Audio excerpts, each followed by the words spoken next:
اعوذ باللہ من الشیطان الرجیم بسم اللہ الرحمن الرحیم۔ حضرت فضالہ بن عبید رضی اللہ عنہ فرماتے ہیں کہ ایک دن رسول اللہ صلی اللہ علیہ وآلہ وسلم تشریف فرما تھے کہ ایک شخص مسجد میں داخل ہوئے اور نماز پڑھی، پھر یہ دعا مانگی: اللہم اغفر لی وارحمنی، اے اللہ میری مغفرت فرمائیے، مجھ پر رحم فرمائیے۔ رسول اللہ صلی اللہ علیہ وآلہ وسلم نے نمازی سے ارشاد فرمایا: تم نے دعا مانگنے میں جلدی کی، جب تم نماز پڑھ کر بیٹھو تو پہلے اللہ تعالیٰ کی شان نشان تعریف کرو اور مجھ پر درود بھیجو، پھر دعا مانگو۔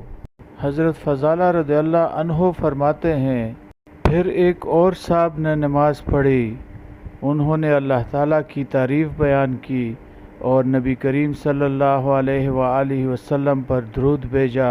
صلی اللہ علیہ وآلہ وسلم نے ان صاحب سے ارشاد فرمایا: اب تم دعا کرو، قبول ہوگی۔